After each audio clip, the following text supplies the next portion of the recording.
Big boss season 9లో మూడో పొజిషన్లో ఉండి అందరి మనసుల్ని లాక్కున్న డిమాండ్ పవన్ గారు ఇప్పుడు మనతో పాటు ఉన్నారు. వారితో మాట్లాడదాం. నమస్తే అండి. నమస్తే ఫస్ట్ అండి. Of all congratulations. Thank you so ఎలా మచ్. అనిపిస్తుంది? సెలబ్రేషన్స్ ఎలా జరుగుతున్నాయి? చాలా హ్యాపీగా ఉంది. ఇంట్లో వాళ్ళందరూ ఫేసెస్ గ్లోయింగ్ అయిపోతున్నాయి. చాలా ప్రౌడ్గా ఉంది. అండ్ బిగ్ బాస్కి మనస్ఫూర్తిగా ధన్యవాదాలు చెప్పుకుంటున్నాను. ఇంట్లో వాళ్ళ ఫేసెస్ గ్లోయింగ్ గా ఉన్నాయి. మీది ఎలా ఉంది చెప్పండి. స్లీప్ ఒక్కటి లేదు కానీ చాలా హ్యాపీగా ఉంది. అసలు మాటల్లో చెప్పలేను. ఈ ఫీలింగ్ ఇప్పుడున్న పొజిషన్ ఇదే, ఇప్పుడున్న ఫీలింగ్ ఎలా కంటిన్యూ అవ్వాలి. నేను ఇంకా బాగా బాగా మంచి మంచి ప్రాజెక్ట్స్ అటు చూసి చెప్పండి. లేదు. ఓకే. సో ఇదే ఫీలింగ్ ని మా ఇంట్లో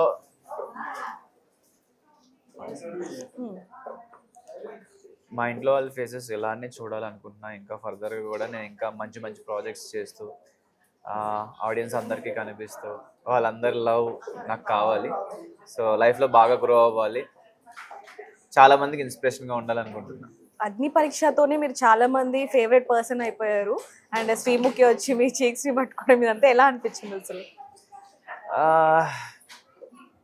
అంటే ఫస్ట్ ఆఫ్ ఆల్ కొంచెం బ్లషింగ్ అయ్యాను ఆ టైంలో, బట్ చాలా హ్యాపీగా ఉండే. అంటే మనల్ని అప్రిషియేట్ చేసినప్పుడు ఆబ్వియస్లీ అబ్బా భలే ఉంది ఆ ఫీలింగ్ ఏంటంటే అందరికీ ఉండాలి. అందరూ ఎక్స్పీరియన్స్ అయితే చాలా బాగుంటుంది. బిగ్ బాస్ లోకి వెళ్ళాక ఒకవైపు కామనర్స్, మరోవైపు సెలబ్రిటీస్, ఇద్దరు ఎలా ఉంటారు అనుకున్నారు? అంటే ఏమైనా తేడా అనిపించిందా స్టార్టింగ్ లో? స్టార్టింగ్లో కొంచెం మొగమాటంగా ఉండేది. అంటే వీళ్ళు మనతో కలుస్తారా కలవరా ఏంట్రా బాబు అని. బట్ 1 వీక్ అంతా సార్ట్. యాక్చువల్లీ ఫస్ట్ వీక్ కొంచెం టిపికల్ ఉండే, తర్వాత నుంచి నార్మల్. ఓకే, అందరితో బాగానే ఉన్నారు, నాతో అయితే అందరూ బాగానే ఉన్నారు. సో వర్కౌట్ అవుతుంది అనిపించింది. బిగ్ బాస్ అనేది ఒక డిఫరెంట్ వరల్డ్. ఫోన్ ఉండదు, రిలేటివ్స్ ఉండరు, మనకు నచ్చినట్టు మనం ఉండలేము. ఎందుకంటే మొత్తం మన చుట్టూ ఒక కెమెరాస్ ఉంటూ ఉంటాయి. సో ఎలా అనిపించింది మీకు కెమెరా వరల్డ్ లో బతకటం?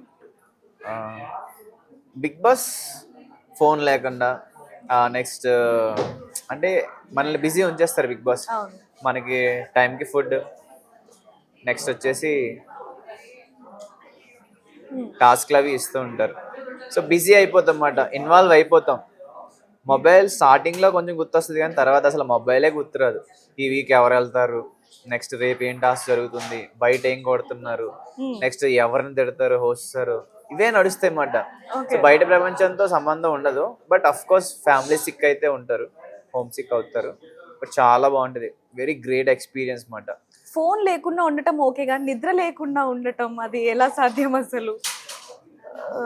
అంటే మనతో పాటు అందరూ ఉంటారు కదా, కొంచెం కష్టంగానే ఉంటుంది. బట్ గుంపులో గోవింద అన్నట్టు అందరూ చేస్తున్నారు, నేను ఎందుకు చేయలేను, నేను చేయగలను అనే ఫైటింగ్ స్పిరిట్ కూడా వస్తుంది. బిగ్ బాస్ కి వెళ్ళి డిమాండ్ పవన్ ఏం నేర్చుకున్నాడు అంటే వంట నేర్చుకున్నాడు అని చెప్పచ్చా? ఫస్ట్ థింగ్ వంట నేర్చుకున్నాడు, న్యూ డిషెస్ నేర్చుకున్నాడు. ఏం నేర్చుకున్నారు? నేను కొరియండర్ బ్రింజాల్, కొత్తిమీర గుత్తొంకాయ ఉండే అనమాట. అది చాలా బాగా వచ్చింది. నెక్స్ట్ అంటే బయట చూసి అక్కడ ఎక్స్పెరిమెంట్స్ చేసి బాగా వర్కౌట్ అయినాయి. ఈవెన్ వంకాయ ఆమ్లెట్ అంటే నేను ఎప్పుడో ఒక రీల్లో చూసాను, అది ట్రై చేసి అది బాగా వచ్చింది. ఇంకా న్యూ రెసిపీస్ అంటే చిప్స్ ఉంటాయి కదా, యాక్చువల్లీ చపాతీ చిప్స్ హాట్ మేము తింటాం. ఓకే, మనకి బయట పంచదార పాకం వేసి చేస్తారు కదా గవ్వలని, నేను ట్రై చేసా, బాగా వచ్చినాయి. సో వంట నేర్చుకున్నారని చెప్పొచ్చు. అండ్ మెయిన్ గా అంతమంది కొత్త పర్సన్స్ తో మూవ్ ఆన్ అవ్వడం అంటే కొంచెం భయం వేస్తుంది. ఎవరు ఎలా ఉన్నారో తెలియదు. మన ఫ్రెండ్స్ అంటే చిన్నప్పటి నుంచి ఓకే, రిలేటివ్స్ ఓకే, కానీ అంతమందిలో ఒక్కరిగా ఉండడం కొంచెం భయం వేస్తూ ఉంటుంది. సో ఫస్ట్ ఎక్కడైనా మిస్కమ్యూనికేషన్ అవ్వటం కానీ ఏమన్నా జరిగింది ఎవరితో అయినా? ఫస్ట్ నుంచి అసలు ఎవరితో మిస్కమ్యూనికేషన్ అయితే జరగలేదు. జరిగిందల్లా ఒక్కటే, కళ్యాణ్ది. నేను ఎప్పుడైతే కెప్టెన్సీ టాస్క్లో అని తీసేసానో, నేను గేమే ఆడా, ఎందుకంటే మనం ఒకరికే సపోర్ట్ చేయగలం. బట్ అది గేమ్లా కాకుండా ఫ్రెండ్ని సపోర్ట్ చేయకుండా అని అన్నట్టు వెళ్ళింది. గేమ్ పరంగా చూస్తే తర్వాత టాస్క్లో అందరూ చేసింది, నేను చేసింది అందరూ చేశారు. బట్ ఇది స్టార్టింగ్లో నేను చేసేటప్పటికి నన్ను కొంచెం బయటికి బ్యాట్కి వెళ్ళడం, అంటే ఈవెన్ హోస్ట్ సార్ మాట్లాడడం, ఆది గారు వచ్చి కూడా కరేపోకలు అనడం. బట్ నేను దాని గురించి అంత పట్టించుకోవాల, తర్వాతైనా వాళ్ళే అర్థం చేసుకుంటారులే అని అనుకున్నా, అంతే, అదొక్కటే. అన్ని డేస్ ఓకే, కానీ నామినేట్ చేసేటప్పుడు మాత్రం ఒక్కరిలో ఒక టెన్షన్ అనేది స్టార్ట్ అవుతుంది. ఎవరు ఏం చెప్పి నామినేట్ చేస్తారో తెలీదు. సో అప్పుడు ఏమన్నా భయం వేసిందా? ఆహా! అంటే మనం ఏ తప్పు చేయనప్పుడు మనకు ఫస్ట్ ఆఫ్ ఆల్ భయమేయదు. నామినేషన్స్ భయమేది కానీ అసలు మనకు ఓట్లు పడతాయా? మనం నచ్చామా? మనం ఇక్కడ చేసిన దాంట్లో ఏం చూపించారో తెలీదు. ఈ వీక్ సస్టైన్ అవుతామా లేదా అన్న భయం ఉంటది. సో మీరు బిగ్ బాస్కి సెలెక్ట్ అయ్యారు అన్నప్పుడు ఫస్ట్ ఎవరి నుంచి రెస్పాన్స్ వచ్చింది? అంటే ఇండస్ట్రీ నుంచి ఇలా ఆడండి, అలా ఆడండి ఏమని ఎవరైనా ఏమైనా చెప్పారు? ఇండస్ట్రీ నుంచి రాలేదు కానీ నేను రాగానే మా ఇంట్లో మా ఫ్యామిలీ మెంబర్స్కి షేర్ చేసుకున్నా. వాళ్ళ ఫస్ట్ అయితే ఫ్యామిలీ మెంబర్స్తో షేర్ చేసుకున్నా. ఎందుకు అడుగుతున్నాను అంటే మీరు అక్కడికి వెళ్ళాక అసలు వాళ్ళందరితో కలిసిపోయి, అంటే ముందు నుంచే బిగ్ బాస్ ఎలా ఉంటుందో ఐడియా ఉంది, లేకపోతే ఇలా చెప్పినట్టుగా కొంచెం గేమ్స్ విషయంలో కావచ్చు అందరితో బిహేవ్ చేసే అదంతా కూడా మనం చూసాం. కాబట్టి మెయిన్ మీ ఫ్రెండ్ గురించి రీతు అండ్ మీ ఇద్దరు బాండ్ గురించి మా అందరికి కూడా తెలుసు. కానీ అందులో హౌస్ మేట్సే కొంచెం తప్పుగా అర్థం చేసుకోవడం అనేది కొంచెం మీరు కూడా చాలాసార్లు బాధపడ్డారు. సో వాళ్ళకి ఏం చెప్తారు? అంటే మన ఫ్యామిలీ బయట అంటే మన ఫ్యామిలీ ఉంటారు. మనకి ఏ బాధ వచ్చినా ఏ హ్యాపీనెస్ వచ్చినా వెంటనే వాళ్ళ దగ్గరికి వెళ్ళిపోయి మనం వాళ్ళని పట్టుకుని ఏడుస్తాం, లేకపోతే వాళ్ళకి షేర్ చేసుకుంటూ అంతా చేస్తాం. అక్కడ మన ఫ్యామిలీ ఏంటంటే అక్కడ ఉన్న హౌస్ మేట్స్లో ఎవరి దగ్గర అయితే మీరు కంఫర్టబుల్ ఫీల్ అవుతారో వాళ్ళే. సో నాకు అక్కడ నా బిగ్గెస్ట్ సపోర్ట్, నా గురించి ఎప్పుడు స్టాండ్ తీసుకుంది అంటే నా గురించి వెల్ విషర్గా నేను గెలవాలి అని నా గురించి ప్రే చేసింది రీతు. సో నాకు కంఫర్టబుల్ అనిపించింది, ఈవెన్ తనకు కూడా నేను కంఫర్టబుల్ అనిపించాను. సో అట్లా మేము ఉన్నాం అన్నమాట. అంటే ఎట్లా అంటే ఇప్పుడు మన బెస్ట్ ఫ్రెండ్స్ని మనం బాగా పట్టించుకుంటాం, అండ్ మన ఫ్యామిలీ మెంబర్లా అనుకున్నప్పుడు కూడా బాగా పట్టించుకుంటాం. సో మేమేమి రాంగ్గా అయితే ఎప్పుడు లేము. ఈవెన్ మాలాగే ఇప్పుడు అక్కడ మేలు ఫీమేల్ అన్నారు కానీ సుమన్ అన్న బర్నీ గారు ఎలా ఉన్నారు, నేను రీతాలే ఉన్నా. ఈవెన్ తనుజ కళ్యాణ్ కూడా లాస్ట్ 2 weeks చూసుకుంటే కళ్యాణేడి ఓకే. సో మీకు ఒక బాండ్ ఫామ్ అయినప్పుడు ఆ హౌస్లో ఇంకెవ్వరు లేరు మీకు వాళ్ళే అన్నప్పుడు ఆబ్వియస్లీ అందరూ అట్లనే ఉంటారు. అంటే మీరు చాలా మంది విమెన్స్తో చాలా రెస్పెక్ట్గా మాట్లాడతారు, కానీ కొన్ని విషయాలలో రీతితో బిహేవ్ చేసింది మీరు కూడా చూడొచ్చు. ఆ తర్వాత ఏమైనా రియలైజ్ అయ్యారా? 100% రియలైజ్ అంటే అసలు నేను ఇలాంటి పనులే చేయను. అంటే తన కూడా నన్ను సరదాగా జోవియల్నెస్ నన్ను కూడా సరదాగా తోయడం లేకపోతే ఇలా అందం అది ఉండేటప్పటికి అంటే నా బెస్ట్ ఫ్రెండే కదా, అది కూడా నేను తను వెళ్ళిపోతుంది వినట్లేదు ఏంటి అని నేను చిన్నగానే పుష్ చేశాను. బట్ నా ఎక్స్ప్రెషన్ బ్యాడ్ ఉంది, వాట్ ఎవర్ అలా కూడా చేయకుండా ఉండాల్సింది. సో దాని గురించి బ్యాడ్ ఫీల్ అయ్యాను, ఎందుకంటే మా ఫ్యామిలీ మెంబర్స్కి బ్యాడ్ నేము అండ్ ఆ షోకి కూడా బ్యాడ్గా. అంటే ఎవరైనా సరే చిన్న చిన్న మిస్టేక్స్ చేస్తూ ఉంటాం, అది అన్ఎక్స్పెక్టెడ్గా అయిపోతుంది కాబట్టి ఎవరు ఏం చేయలేము. సో మీకు కూడా ఆ రోజు అన్ఎక్స్పెక్టెడ్ ఆ తర్వాత నుంచి కూడా మీ బిహేవియర్ అసలు ఇంకా స్ట్రాంగ్గా ఉంది. సో ఎలా అనిపించింది ఆ తర్వాత నుంచి? I was happy. అంటే జరిగింది ఏదో జరిగింది, గుడ్ ఆర్ బ్యాడ్ జరిగింది. దానివల్ల నెక్స్ట్ నుంచి ఎంత మన ఫ్రెండ్స్ అయినా సరే పట్టుకొని ఆపకూడదు. టాస్క్ల విషయంలో డిమార్ట్ పవన్ చాలా స్ట్రాంగ్గా ఉంటారు, కానీ కేవలం రీతు వల్లనే కొంచెం బ్యాక్ స్టెప్ వేశారు అనేది మనం నాగ్ సార్ చెప్పడం విన్నాము అండ్ హౌస్ మేట్స్ కూడా విన్నారు. సో మీకు ఎప్పుడైనా అలా అనిపించిందా? అట్లా ఏం అనిపించలేదు, నా యాక్షన్సే నా థాట్సే. రీతు వచ్చి నన్ను ఏం ఆపేయలేదు కదా. అంటే everything happened inside my brain, దాన్ని బట్టి నేను యాక్షన్స్ చేశాను. మేబీ లాస్ట్ 2 weeksలో ఉన్నది నాకు నేనుగా నేను స్టార్టింగ్ నుంచి ఉండుంటే బాగుండేది. నా మొహమాటం నా సిగ్గు పక్కన పెట్టి, అంటే నేను నా బెస్ట్ ఫ్రెండ్ ఉన్నప్పుడు నేను నా బెస్ట్ ఫ్రెండ్కే ప్రయారిటీ ఇస్తాను. అండ్ వేరే వాళ్ళతో ఎక్కువ ఉంటే మళ్ళీ నా బెస్ట్ ఫ్రెండ్ ఎక్కడ లోన్లీ ఫీల్ అవుతుందని నాకు నేనే అనుకుంటా. సో అట్లా నేను అనుకున్నా.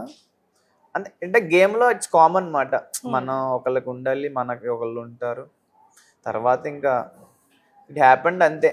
రీతు వల్ల అని ఏం అనుకోకూడదు, ఇప్పుడు తన వల్లే నేను ఇంత దూరం ఉండొచ్చు, టాప్ 3లో ఉండొచ్చు. తన వల్లే ఓకే పవన్ ఇంత పేషెన్స్ ఎక్కువ, పవన్కి ఇంత మెచ్యూరిటీ ఎక్కువ, పవన్ ఇన్ని వంటలు చేయగలడు. ఎవరి వల్ల మనకి ఏం జరిగిద్దో తెలియదు, మంచి జరిగింది అనుకుంటే జరగవచ్చు.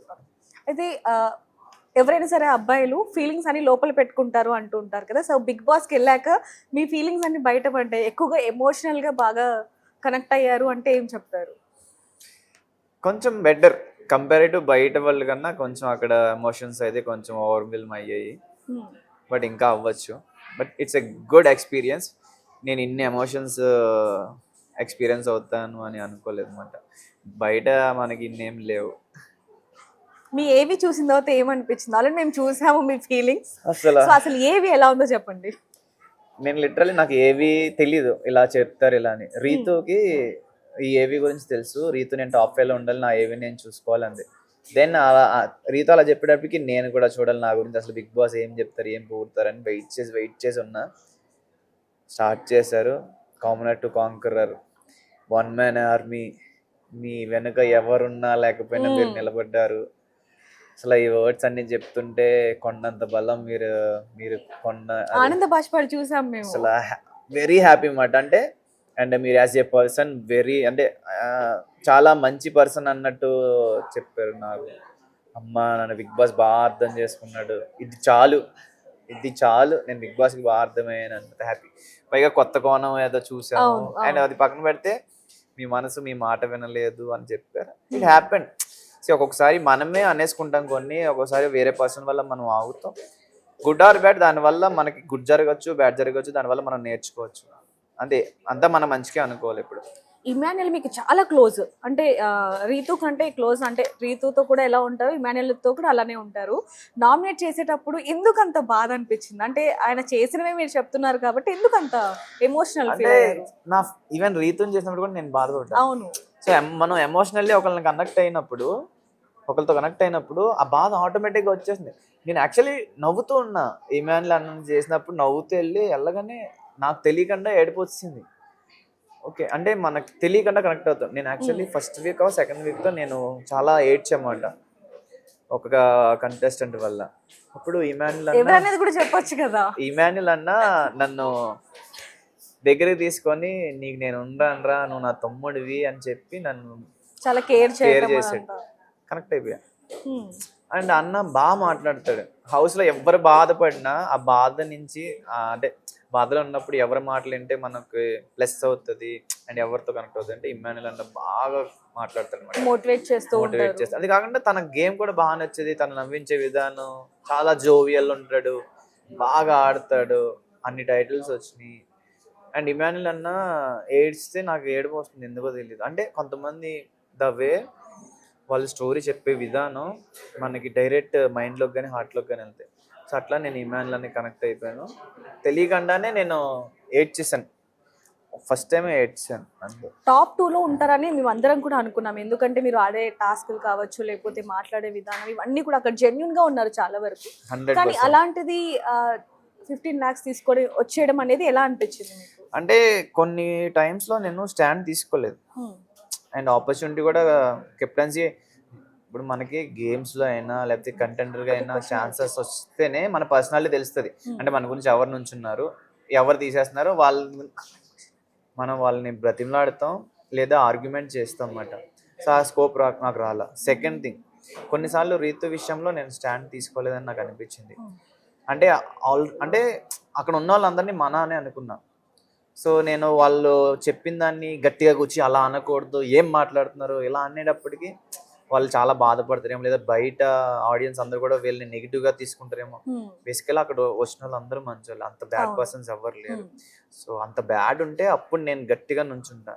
అంత బ్యాడ్ కాదని నాకు తెలిసినప్పుడు నేను ఎందుకు పాయింట్ చేసి వాళ్ళని హైలైట్ చేసి వాళ్ళని బ్యాడ్ చేయాలి? నాకు అలా ఇష్టం ఉండదు అనమాట. ఆ పర్సన్ మనకు అర్థమైనప్పుడు మనం బ్యాడ్ చేయకూడదు. ఇమాన్యుయల్ గేమ్ చాలా బాగా ఆడతాడు, అందరినీ మోటివేట్ చేస్తారని చెప్పి మీరు టాప్ 2లో లేకపోతే అతనే విన్నర్ అవుతారు అని చెప్పి అందరం అనుకున్నాం. అవ్వలేదు అంటే ఎందుకు అనుకుంటున్నారు? అంటే కొంచెం ఇమాన్యుయల్కి అన్యాయం జరిగింది అని ఫ్యాన్స్ కూడా కొంచెం డిసప్పాయింట్లో ఉన్నారు. అంటే నేను ఈవెన్ జస్ట్ నేను అవుట్ అయిన తర్వాత ఈవెన్ ఇమాన్యుయల్ అన్న చాలా బాధపడ్డాడు, నేను అన్న గురించి చాలా బాధపడ్డాను. టాప్ 5లో డిజర్వింగ్ పీపులే ఉన్నారు. ఎవరికి నచ్చుతారు, ఎలా నచ్చుతారు అని తెలియదు. అండ్ నచ్చినా ఓటేస్తారని కూడా చెప్పలేం. మేబీ పిఆర్ వల్ల అని కొంతమంది అంటారు, పిఆర్ లేకపోవడం వల్ల అని అంటారు, లేదంటే ఇంకా ఎవరికి ఎందుకు కరెక్ట్ ఓటేస్తారో తెలియదు. చాలా మటుకు ఫేక్ ఓట్స్ పడ్డాయి, లేకపోతే కొంచెం ఓట్స్ విషయంలో అటు ఇటు అయింది అంటూ, అంటే సుమన్ గారి విషయంలో అవ్వచ్చు, మీ విషయంలో, బన్నీ గారి విషయంలో, కొంతమంది కంటెస్టెంట్స్ విషయంలో స్ట్రాంగ్ పర్సన్స్ మీరు అందరూ కూడా, అలాంటిది సడన్ గా ఇలా వచ్చేయడం అనేది కొంచెం బాధ ఉంది. ఏమంటారు దాని గురించి? 100% మనం కొంచెం బాధపడి మూవ్ ఆన్ అవ్వాలి, అంతకుమించి ఏం చేయలేం. అది ఎందుకయిందో అయ్యింది, బట్ జనాల్లో అయితే ఇంపాక్ట్ అయితే ఉంది. యాజ్ ఏ పర్సన్గా అండ్ బెస్ట్ ఎంటర్టైనర్గా ఇమాన్యుల్ అన్న అయితే అందరికీ నచ్చాడు. బాధ ఉంటుంది, బట్ చూస్తున్న ఆడియన్స్ అందరూ కూడా ఇమాన్యుల్ అన్నని బాగా మెచ్చుకొని ఇంకా ఇంకా ఇమాన్యుల్ అన్ని చూడాలనుకుంటారు. అన్నకి మంచి మంచి ప్రాజెక్ట్స్ కానీ ఏదైనా మంచి ప్రాజెక్ట్ పడి ఇంకా పై పొజిషన్కి వెళ్తాడని మనస్ఫూర్తిగా కోరుకుంటున్నాను. కళ్యాణ్ పడాల గారు విన్నర్ అయ్యారు. సో ఆయన గురించి చివరిగా ఏం చెప్తారు? టైటిల్ కొట్టావు, లైఫ్లో ఇంకా బాగా గ్రో అవ్వాలని మనస్ఫూర్తిగా కోరుకుంటున్నా. నువ్వు దేని గురించి అయితే వచ్చావో, ఏదైతే సాధించాలనుకుంటున్నావో అది మర్చిపోకు. All the best. చివరిగా బిగ్ బాస్ అనేది కామనర్స్కి ఒక లైఫ్ ఇచ్చింది అంటే ఏం చెప్తారు? 100%, 1000%. వాళ్ళు అవ్వడం వల్ల నేను ఇప్పుడు ఇక్కడ కూర్చున్నాను, మీతో ఇంటర్వ్యూ చేస్తున్నాను. ఈ ఆడియన్స్ అందరూ నాకు ఇంత ప్రేమనిస్తున్నారు. ఆపర్చునిటీ లేకపోతే మనం ఏం చేయలేం. Thank you so much big boss. నేను జీవితాంతం మీకు రుణపడి ఉంటాను. Thank you so much. మీరు ఇలాగే గ్రోత్ అవ్వాలని చెప్పి మేము కూడా కోరుకుంటున్నాం. Thank you so much. For more videos like this, subscribe Big TV channel.